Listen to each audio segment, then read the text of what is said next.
Halo, kembali lagi di Udah Boleh Buka Mata edisi 26 Agustus 2026. Pada video ini kita akan kembali ke format awal dari Udah Boleh Buka Mata karena menurut saya sekarang kondisi sudah tidak spesial lagi. IHSG sudah pulih, kondisi saham-saham udah pada bangkit, saham-saham non fundamental sudah kembali menjadi motor IHSG dan hal-hal yang menyebabkan kejatuhan IHSG di semester pertama kemarin sepertinya sudah berangsur-angsur pulih.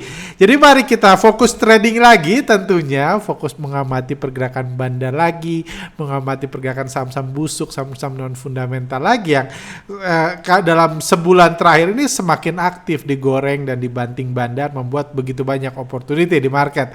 Jadi video ini kita akan bahas saham menarik lagi, nanti ada clue saham lagi yang sedang diakumulasi bandar dan juga mengupdate perkembangan terkini terutama di negeri ini juga karena banyak investor yang sampai sekarang kalau saya lihat di sosial media orang udah malas trading karena begitu cintanya sama Pak Prabowo, fokus mikirin negara beliau aja. Padahal kita tentunya sebagai warga di negara Pak Prabowo tentunya sebenarnya harus bersyukur kita masih diizinkan trading di negara beliau dan itu yang sebenarnya menurut saya harusnya kita manfaatkan. Gak usah memikirkan bagaimana atau mau diapakan nasib negara beliau karena ini milik beliau kayak gitu. Cuma kita bahas dulu perkembangannya, update terbaru. IHSG sendiri hari ini turun 1,48%, tapi sampai kemarin IHSG masih tutup di 6.500, sudah menyala banget IHSG, udah di 6.500 dan ini tentunya opportunity yang besar. Harusnya kita di sini udah profit 10-20% daripada penutupan bulan Juni lalu. Cuma banyak kita termakan isu-isu di luar sana, isu-isu yang diciptakan oleh para buzzer yang membuat kita nggak fokus justru di IHSG yang sudah aksi goreng-menggoreng sudah lama terjadi.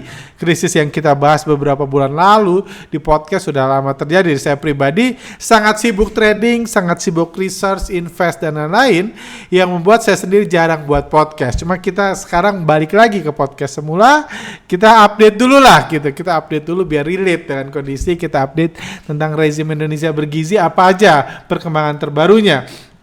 Untuk Indonesia sendiri sebenarnya lagi ditimpa banyak musibah. Ada di NTT ada banyak rumah-rumah yang hancur dan lain-lain. Ini teman saya sendiri, teman-teman saya sendiri saat ini ada di sana dan kondisi di sana katanya parah banget, menyedihkan banget dan ini nasib Indonesia memang lagi kurang baik berbeda dengan negaranya Pak Prabowo. Cuma ada banyak hal yang kurang baik di Indonesia, cuma ya kita doakan aja ya kayak gitu. Dan ini memicu banyak perhatian investor saham dan sebenarnya memberikan indikasi positif buat IHSG kayak gitu. Bukan cuma itu. Kebakaran hutan di Kalimantan juga memicu banyak perhatian investor. Kalau Anda lihat media-media saham banyak membahas kebakaran di Pontianak, di Sumatera dan lain-lain. Dan Pak Prabowo udah menunjuk Haji Isam, salah satu konglomerat yang paling dekat dengan kekuasaan untuk menjadi salah satu pimpinan atau yang mengatur komando untuk proses kebakaran hutan yang terjadi di Kalimantan kemarin kayak gitu. Karena kalau kita perhatikan meskipun kabinet Pak Prabowo sudah besar, itu yang ada adalah Menteri Kehutanan dan Menteri Pertanian. Nggak ada Menteri Kebakaran Hutan dan Menteri Penanaman Sawit, itu belum ada.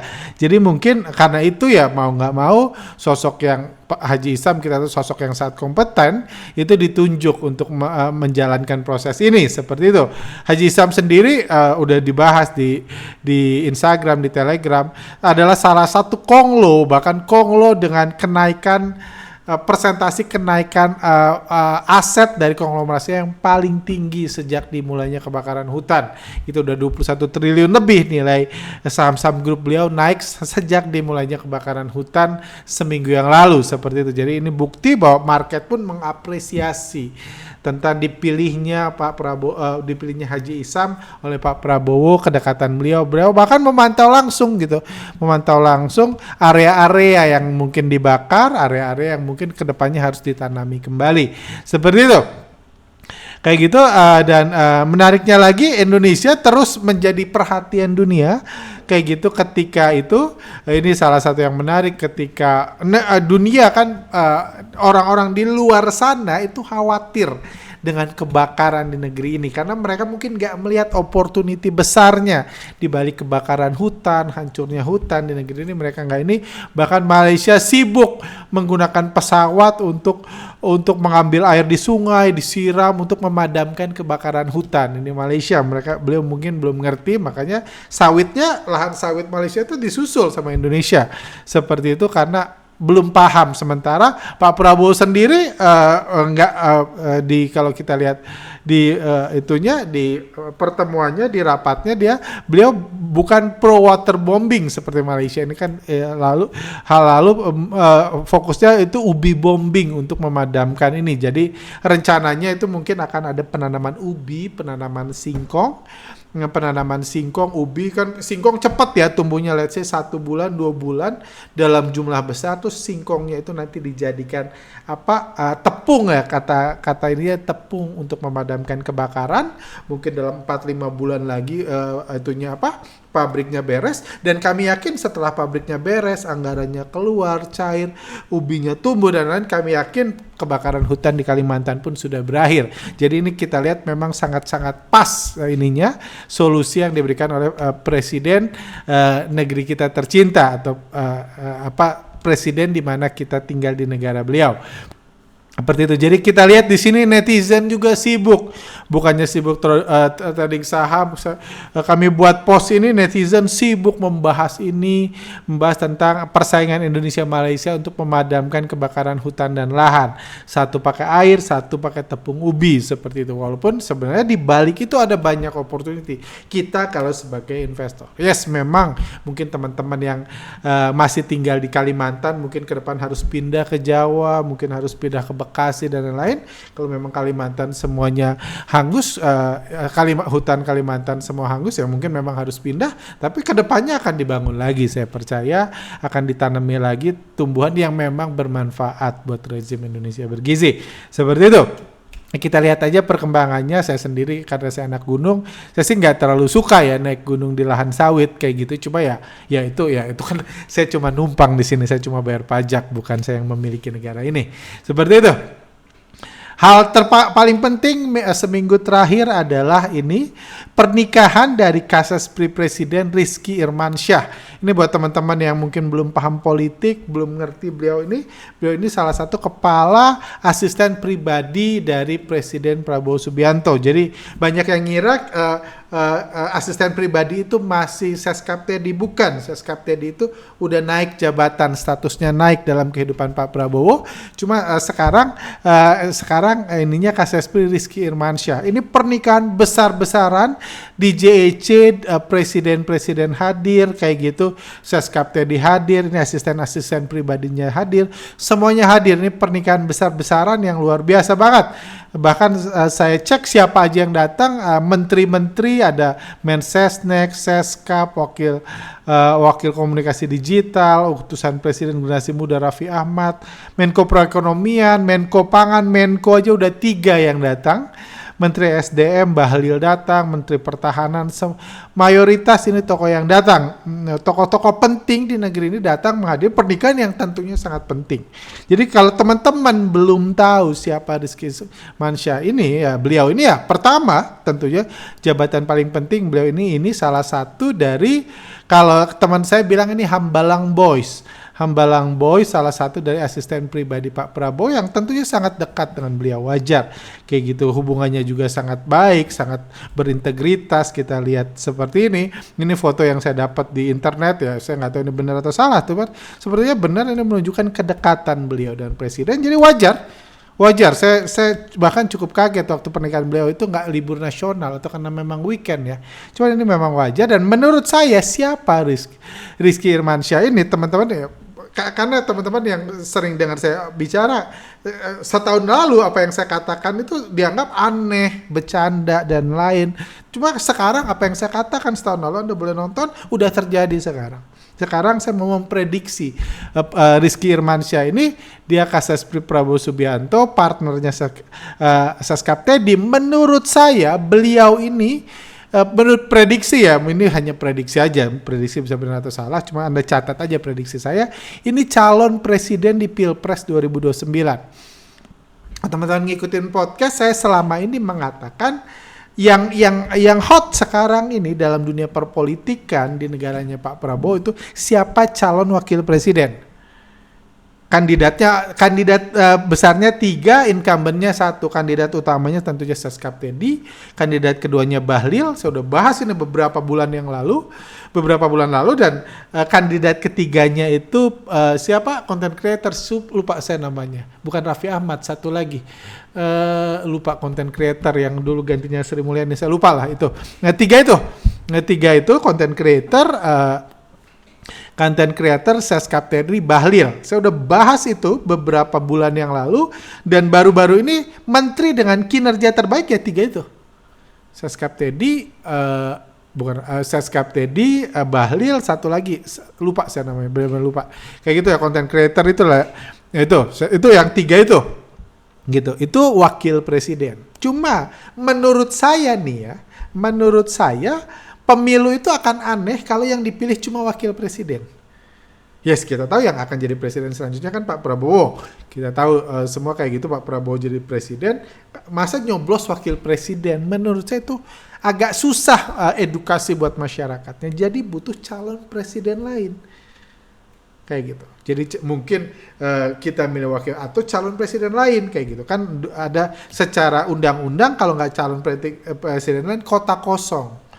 Cuma kalau kota kosong menurut saya kurang pas. Kayak menurut saya calon presiden satu lagi yang akan bersaing dengan Pak Prabowo menurut saya ini Rizky Irmansyah ini salah satunya. Di pernikahannya aja sudah didatangi para Menko. Menurut saya ini salah satu kandidat yang jadi calon presiden Indonesia di pemilu 2029 nanti. Jadi seru kalau beliau ini nanti debat bersaing dengan Pak Prabowo, dan ini bakal seru menurut saya. Jadi ini menurut saya 2 peta kekuatan. Kita ngomong politik sebentar untuk membayangkan ke depannya bagaimana nasib negara Pak Prabowo ini ke depan. Kayak gitu. Jadi menurut tebakan saya mungkin kandidat pertama itu calon pertama itu kalau Seskap Teddy karirnya terus meroket seperti sekarang, nomor 1 itu Pak Prabowo dengan Seskap Teddy, nomor kedua ini Rizky Irmansyah, mungkin nggak tahu di bawahnya Gibran lah, siapa Puan atau siapa ya, saya nggak tahu seperti itu. Jadi itu 2 kandidat besar yang tentunya ini 2 putra-putra terbaik bangsa ya di negaranya Pak Prabowo yang udah ini kan. Kayak gitu, menurut saya itu. Jadi catat aja prediksi saya ini, kita lihat apakah jadi kebenaran atau enggak di tahun 2029 nanti. Tapi masih panjang, masih kita lihat ke depannya. Seperti itu.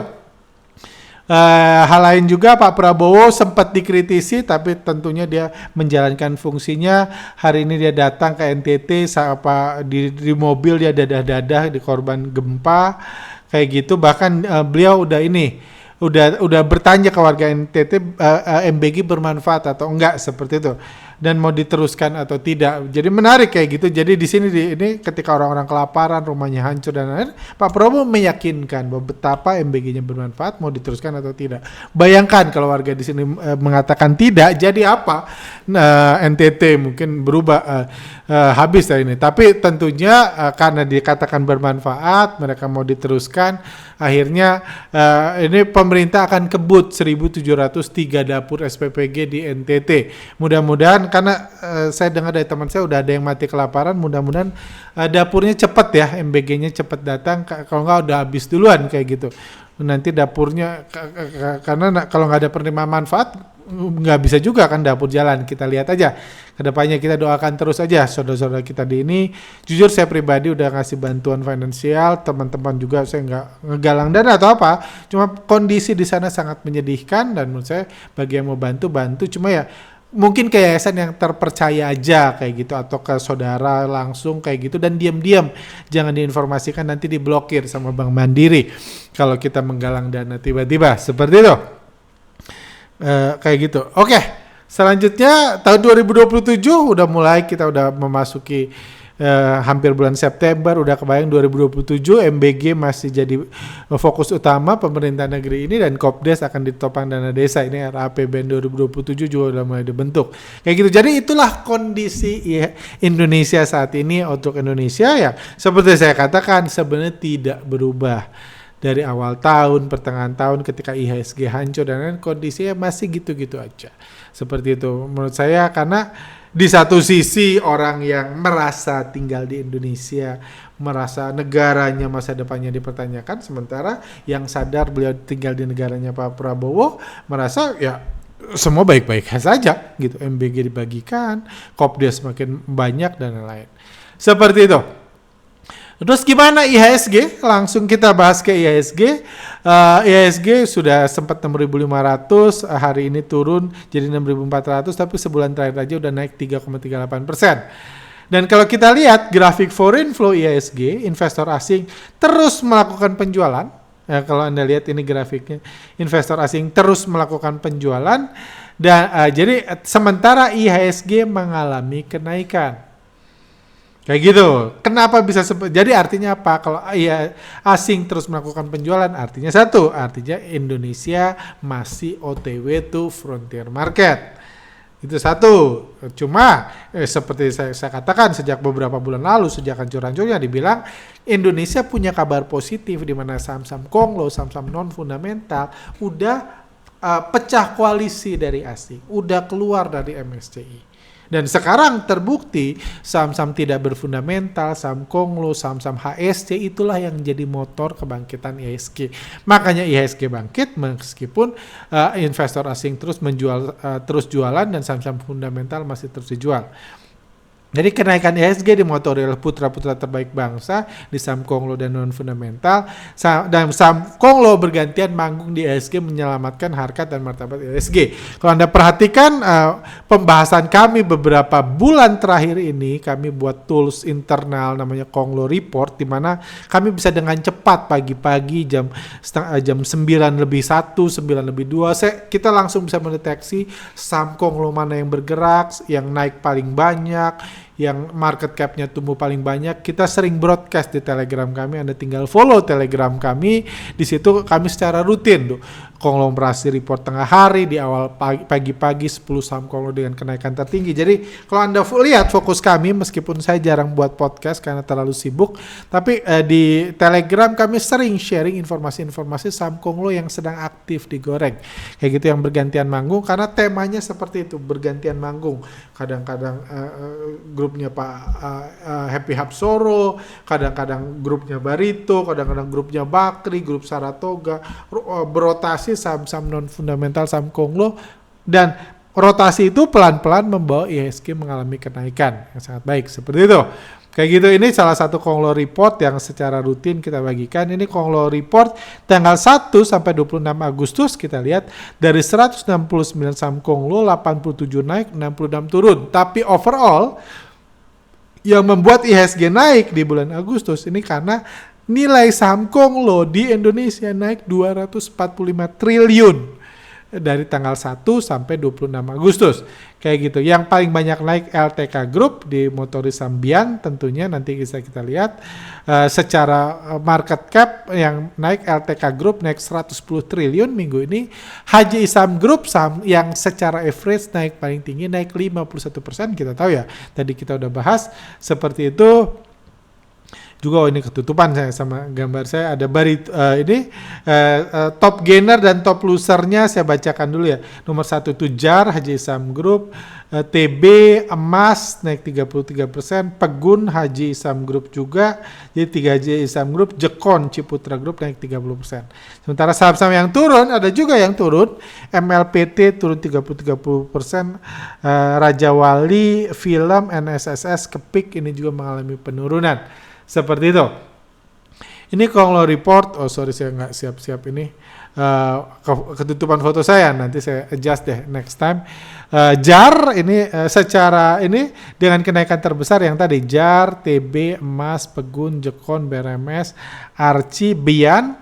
secara market cap Bian yang naik paling banyak 110 triliun, tapi secara harga JAR yang naik paling banyak 66 triliun, 66% kayak gitu. Jadi Haji Isam Group bisa dibilang konglo yang paling terbaik, paling berprestasi, bahkan menurut saya paling relevan di tengah di negaranya Pak Prabowo saat ini. Yang paling relevan itu ini, seperti itu. Jadi inilah yang menyebabkan IHSG naik. Jadi kenapa IHSG naik, asing bisa jualan? Karena saham-saham ini itu naik tanpa perlu adanya inflow asing.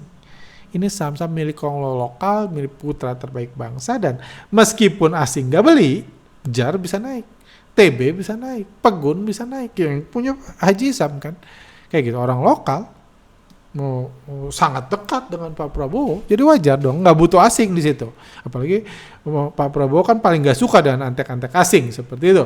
Jadi inilah bukti bahwa IHSG bisa terus bangkit dimotori ya saham-saham seperti ini, seperti itu.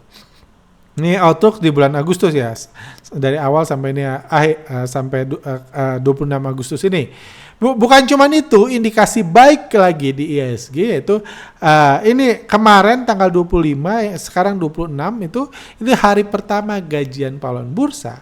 Dan kalau kita lihat market report hari ini, biasanya kalau Anda lihat dari Januari, Februari, Maret sampai bulan Juni, saya sering bahas tuh hati-hati menjelang gajian pahlawan bursa. Hati-hati kayak gitu. Bulan Juni itu sudah mulai mereda karena ada Piala Dunia, ada pengeluaran Piala Dunia kayak gitu, jadi orang gajinya nggak dipakai. Bulan Juli juga nggak ada aksi panik buying yang pahlawan bursa, karena kalau Anda lihat secara historis, Anda riset seperti yang sering kami lakukan, Anda lihat di bulan Juni, di bulan Mei, di bulan April, bulan Maret kayak gitu, ketika gajian pahlawan bursa beli BBRI, beli BBCA, beli Mandiri, beli BNI, beli Telkom, diborong saham-saham fundamental hancur, asing jualan banyak, IHSG hancur. Itu yang saya berulang kali bilang, please jangan. Sampai di podcast terakhir saya jelaskan baik-baik bagaimana cara menaikkan IHSG. Pahlawan bursa harus berhenti beli. Puji Tuhan, nggak tahu didengarin atau nggak, coba kejadian itu mulai jadi kenyataan sekarang. Makanya IHSG bangkit. Seperti yang saya katakan, di bulan Juli lalu pembelian pahlawan bursa di periode gajian pahlawan bursa di saham-saham berfundamental itu terkecilnya sepanjang tahun. Saya bahas di Telegram juga. Di bulan Agustus ini memang baru 1 hari setelah gajian, tapi hari pertama aja saham yang paling banyak dibeli cuma ISAT 58M. Tepia ini ya belum tentu pahlawan bursa, ini mungkin Konglo, Aman, BBNI 33, ITMG, bahkan Mandiri di cut loss pahlawan bursa di hari gajian ini, dan total investor lokal cuma beli 201M. Beda banget sama bulan Mei, bulan April lalu yang setiap hari pas gajian ini pahlawan bursa beli bisa 1 triliun, 1,5 triliun, 2 triliun, sekarang cuma 201M. Ini daya beli pahlawan bursa di periode gajian ini saya prediksi kembali turun, dan ini yang membuat kondisi IHSG semakin kondusif, semakin bagus. Jadi tradisi memborong saham fundamental setelah gajian pahlawan bursa mulai pudar di bulan Juli Agustus 2026 ini. Saham-saham fundamental terlihat tidak diborong lagi pahlawan bursa di tanggal-tanggal muda, kita lihat. Jadi tradisi ini turun, jadi ini indikasi yang sangat baik juga. Jadi banyak indikasi positif sebenarnya kalau kita nggak terus mikirin Pak Prabowo dan negaranya. Seperti itu. Oke, kita sekarang bahas saham-saham menarik. Saham menarik pertama tentunya Bank Mandiri. Kita lihat ini logonya mungkin udah hilang ya, udah dicabut, udah dihapus tulisan Mandirinya. Seperti itu. Saham ini menarik karena kita minggu ini keluar berita bahwa rekening donasi warga. Jadi warga kan katanya besok mau mengadakan mengadakan demo di DPR. Gabungan masukin uang di ini, menyumbang ke orang-orang di sini, menyumbang ya, mengumpulkan dana masyarakat ya, karena mungkin masyarakat ada yang pengen demo cuma nggak berani atau nggak punya waktu atau takut digilas kan, macam-macam lah orang-orang ini. Jadi banyak yang nyumbang, terkumpul 80 juta, tapi untungnya aparat bergerak cepat langsung diblokir. Jelang aksi ke DPR langsung diblokir, dan ini buat heboh. buat heboh, buat bahkan ada yang katanya mau blokir, mau memindahkan rekening, bahkan yang buat ini, yang viral itu CEO Forest akan pindahkan payroll 120 karyawan dari Mandiri ke BCA. Saya nggak tahu ini ngonten doang, saya nggak tahu Forest itu apa dan lain-lain. Cuma yang pasti, kalau Anda mau pindah terserah, cuma jangan bilang-bilang. Ini menurut saya konyol, bisa viral itu konyol ya, konyol kayak gitu orang-orang kurang MBG mungkin. Mikir kayak gitu, karena kalau Anda mindahin diem aja, kalau bilang-bilang diblokir duluan kayak gitu, diblokir duluan, bahkan baru di root bilang nggak ada yang pindah, ya iyalah gimana mau pindah kalau udah diblokir. Jadi hati-hati, jadi kalau mau pindah nggak usah buat viral, diem aja pindahin.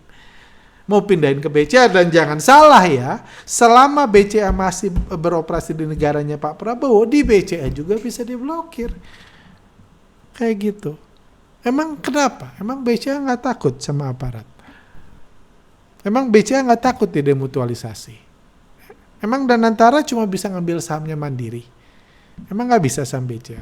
Coba pikirkan baik-baik. Jadi semuanya sama, jadi menurut saya nggak penting lah kayak gitu. Cuma buat teman-teman hati-hati mengumpulkan donasi. Saya juga hati-hati nih. Takutnya diblokir, apalagi untuk hal-hal ya. Saya mulai takut nih. Saya kan niatnya ngebantu guru ya, takut diblokir juga tuh. Karena guru kan harusnya gajinya dipotong kayak gitu. Saya malah pengen naikin bantuannya, jadi hati-hati teman-teman seperti itu. Ini. Cuma efeknya apa buat saham Bank Mandiri? Menarik ini. Ini data sistem foreign flow terbaru kami yang mau dirilis. Anda lihat, kalau dilihat di sini, 3 hari terakhir ada inflow asing nih. 3 hari terakhir ada inflow asing. Kita lihat indikator foreign flow-nya naik, indikator korban flow-nya juga naik, kayak gitu. Dan harganya ini bergerak turun, kayak gitu. Kalau kita lihat analisa foreign flow di BMRI, asing akumulasi sejak pemblokiran account demo di DPR. Jadi sejak pemblokiran account di awal minggu kemarin, asing rajin akumulasi. 3 indikator pahlawan bursa, jadi ada 3 indikator pahlawan bursa yang ada di sistem foreign flow, memberikan indikasi aksi cut loss yang dilakukan oleh pahlawan bursa. Jadi ini menarik, karena isu blokir Bank Mandiri, pindahkan rekening dari Mandiri ke BCA dan lain, itu yang membuat mungkin pahlawan bursa yang marah, yang khawatir, menjual saham Bank Mandiri mereka. Dan kalau pahlawan bursa cut loss, yang beli adalah asing.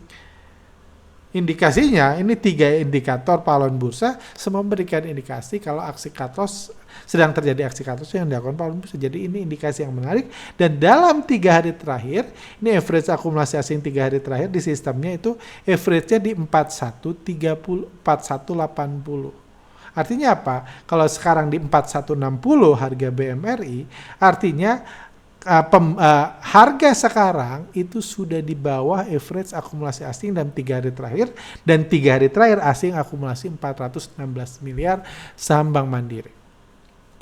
Jadi ini menarik, opportunity ini, aksi cut loss, kemarahan pahlawan bursa itu dimanfaatkan asing. Mudah-mudahan setelah ini harga sahamnya bergerak naik. Secara bandarmologi, jangan sampai kan pengorbanan sia-sia kan. Kalau pahlawan bursa udah cut loss harganya turun kan kasihan kan. Pengorbanan sia-sia, udah cut loss harganya nggak naik, nggak turun.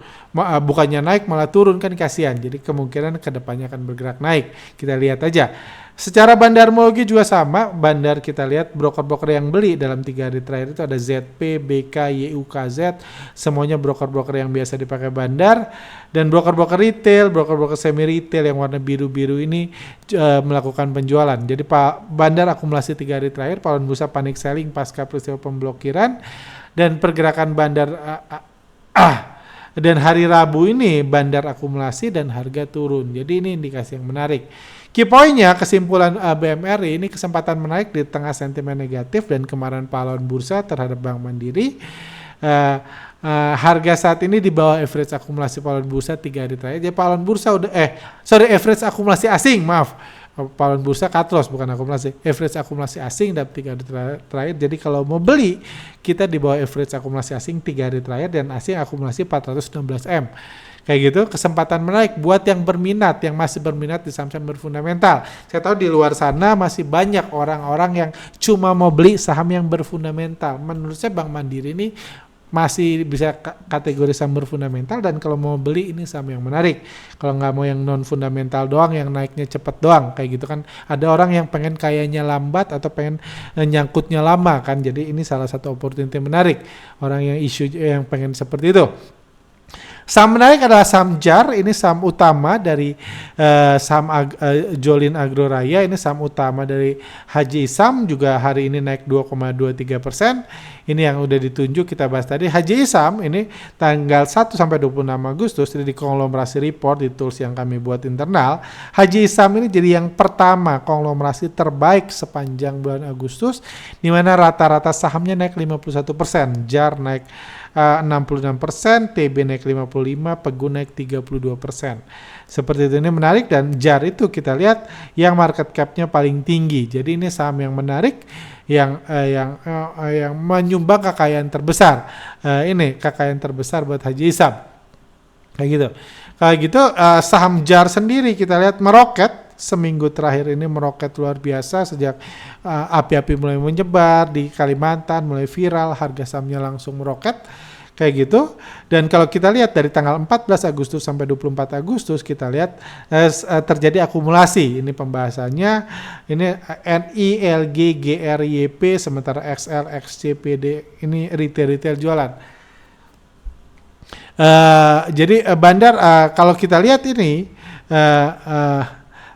kalau kita lihat timelinenya, Bandar akumulasi besar sebelum penunjukan Haji Isam oleh Pak Prabowo. Jadi mungkin sudah ada isu, sudah ada gambaran atau sudah ada rencana dari jauh-jauh hari, makanya Bandarnya akumulasi besar. Bahkan sebelum penunjukannya baru kemarin setahu saya, atau baru 2 hari yang lalu. Sebelumnya pun sudah terjadi akumulasi sejak awal-awal kebakaran kemungkinan.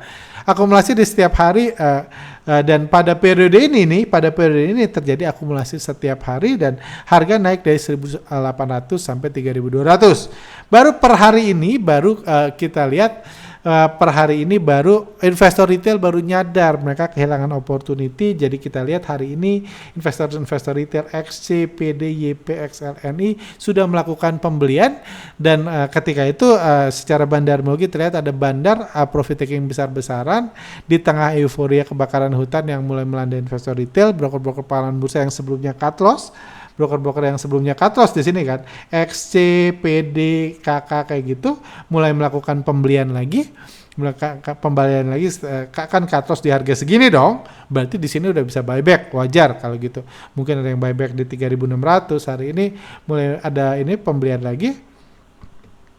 Kembali melakukan aksi pembelian pahlawan bursa. Aksi panik buying pahlawan bursa kemungkinan masih akan berlanjut sampai akhir minggu ini. Kita lihat, jadi menurut saya sampai akhir minggu ini wacana berita kebakaran hutan kemungkinannya masih viral, pahlawan bursa masih akan beli, dan syukur-syukur mungkin Haji Isam dan kawan-kawan atau siapapun yang jadi bandar saham ini bisa mulai melakukan profit taking. Seperti itu. Key point-nya ini kesempatan menaik. Key point JAR ya sudah lah. Ini salah saya belum ini.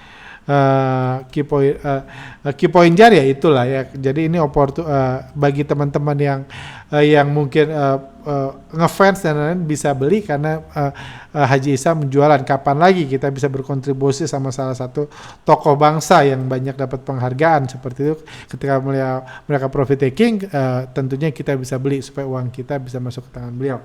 Seperti itu sih gambarannya untuk JAR. Oke. Dan intinya so far ya ini yang saya katakan sejak awal Juli lalu, saya langsung buat video, saya sharing ke ini. Tips saya untuk menghadapi market saat ini adalah, tips saya itu kita harus mulai belajar bertransisi di market. Itu yang sudah saya lakukan, itu yang menurut saya sebaiknya kita semua mulai lakukan. Kita harus bertransisi di market. Mindset lama, hal lama itu ini mulai berubah supaya kita punya mindset baru. Itu materi yang saya sharing. Jadi untuk IHSG sendiri gitu, menurut saya analisa kondisi IHSG saat ini ke depannya kayak gimana. Para konglo lokal terlihat sudah mulai nyaman menggoreng harga sahamnya. Jadi isu MSCI sudah ini, saham-saham konglo sudah di luar MSCI sudah aman dari serangan gangguan asing, dan mereka mulai nyaman menggoreng sahamnya. Seperti itu sebabnya motor IHSG semuanya saham-saham konglo, saham-saham non fundamental. Strategi konglo lokal dalam menggoreng sahamnya masih jangka pendek, tidak dan tidak sama dengan tahun 2024-2025. Sorry, saya buatnya keburu-buru banget karena lagi sibuk. Tidak sama dengan 2024-2025. Jadi 2024-2025 fokusnya itu cari market cap, all time high dan lain-lain, membuat IHSG all time high dan lain-lain. Itu 2024-2025. 2026 ini udah 3 bulan saya katakan bahwa sekarang itu strateginya pendek. Goreng sebentar, profit taking. Goreng sebentar, profit taking, tapi arahnya uptrend. Kayak gitu. Nggak kayak dulu, tiap hari digoreng naik ratusan persen ya, kecuali kalau udah selevel Haji Isam tentunya udah beda ya. Kayak gitu. Cuma umumnya bandar itu habis goreng, profit taking. Goreng, profit taking. Bukan terus digoreng nggak henti-henti seperti 2024-2025 lalu. Jadi saya pribadi udah nggak expect brand akan segera jadi terbesar di Indonesia dan lain-lain. Nggak, saya cuma expect ada opportunity saya masuk, bandarnya mulai profit taking, saya keluar. Itu aja, strategi main pendek juga di Sambakri juga seperti itu. Itu mindset saya, cara saya navigating the transition di market. Dan hal menarik lagi di IHSG adalah kekhawatiran pahlawan bursa terhadap masa depan negara Pak Prabowo itu mulai memicu aksi cut loss di beberapa saham fundamental. Itu juga indikasi yang baik karena jauh sebelum kejadian ini terjadi saya mengatakan kunci IHSG bangkit salah satunya adalah aksi cut loss massal pahlawan bursa. Dan sekarang pahlawan bursa fokus mikirin masa depan negaranya Pak Prabowo yang menurut saya nggak pada konteksnya kayak gitu. Katanya besok bakal demo dan lain, sibuk mikirin itu membuat mereka justru meng-cut loss saham-saham fundamental mereka yang jadi pemicu kebangkitan IHSG. Nggak heran IHSG terus bergerak naik. Kayak gitu. Hal lain yang juga saya mau sharing buat teman-teman di sini, bahwa IHSG itu bukan Indonesia. Buat investor-investor yang masih baru mungkin mengira IHSG I-nya itu Indonesia, sehingga apa yang terjadi di Indonesia akan berpengaruh pada IHSG. Jadi perlu saya klarifikasi, perlu saya jelaskan, Anda bisa googling memastikan yang saya katakan benar. IHSG I-nya itu bukan Indonesia, I-nya itu indeks. Jadi IHSG, indeks harga saham gorengan. Jadi I-nya itu bukan Indonesia. I-nya itu indeks. Artinya apa? IHSG nggak perlu Indonesia maju untuk bisa mengalami kenaikan. Jangan karena Anda mengira Indonesia bakal mundur, bakal bubar atau apa, which is itu bukan ranah Anda. Yang membubarkan ya bukan Anda. Kayak gitu. Itu bukan negara, kan bukan Anda presidennya yang membubarkan. Jadi kalaupun Anda mikir IHSG bakal bubar, orang berpendapat seperti itu, bukan berarti IHSG bakal bubar. Enggak, I-nya itu bukan Indonesia, I-nya itu indeks. Jadi Anda jangan menghubungkan, ingat saya udah puluhan kali, saya udah mengurangi karena katanya nggak sopan nyebut yang mati-mati mulu, cuman fundamental sudah lama sekali mati. Anda jangan menganggap fundamental Indonesia akan berpengaruh pada fundamental IHSG. Akan berpengaruh pada digorengnya IHSG. Tidak. Tidak sama sekali. Tidak kayak gitu. Kayak gitu. Jadi apa yang diperlukan supaya IHSG naik? Tapi bukan berarti hanya karena fundamental Indonesia menuju kebubaran atau menuju kejayaan, bukan berarti IHSG akan terus naik. Itu yang selalu saya katakan, perlu beberapa hal untuk membuat IHSG naik. Itu yang harus jadi fokus kita dalam mencari profit di bursa saham. Pertama, yang ribuan kali saya katakan, pahlawan bursa harus berhenti panik buying di saham yang dibuang asing. Nggak bisa IHSG naik kalau pahlawan bursa masih panik buying. Nggak bisa. Pahlawan bursa harus berhenti panik buying. Dan itu puji Tuhan ini yang terjadi 2 bulan terakhir. Makanya IHSG naik. Kedua, para konglo harus berasa aman untuk menjalankan bisnis kulinernya di IHSG. Itu juga penting. Jadi para konglo, kita lihat konglo heboh ngurusin MSCI, heboh dan lain. Mereka merasa bisnis kulinernya diganggu, sibuk sama asing, sahamnya jatuh. Itu terjadi di semester 1 lalu. Sekarang kan udah enggak. Sekarang mereka udah merdeka dari MSCI. Udah nggak ada urusan sama MSCI. Dan bukan cuma itu, kita lihat bisnis di luar. Nggak ada berita-berita serangan langsung pada para konglo, saham gorengan di suspend dan lain. Enggak. Jadi itu juga penting, para konglo harus merasa aman menjalankan bisnis kulinernya di IHSG. Karena sehebat-hebatnya tukang gorengan, dia nggak akan jualan gorengan mulia. Ya. Anda tukang gorengan jago banget ngegorengnya, dia nggak akan jualan gorengan dia kalau dia nggak ngerasa aman jualan gorengan di tempat tersebut. Dia bisa jago banget, dia bisa punya bahan baku banyak, punya duit banyak, punya wajan besar, tapi kalau dia nggak merasa aman, nggak bisa dia ngegoreng. Begitu juga dengan IHSG. Para konglo lokal, kalau dia tidak merasa aman menjalankan bisnis kulinernya di IHSG, dia nggak akan menggoreng IHSG. Tapi puji Tuhan, kalau Anda lihat berita beberapa bulan terakhir, sepertinya kok situasi sudah kondusif. Pertama, masalah MSCI sudah berakhir.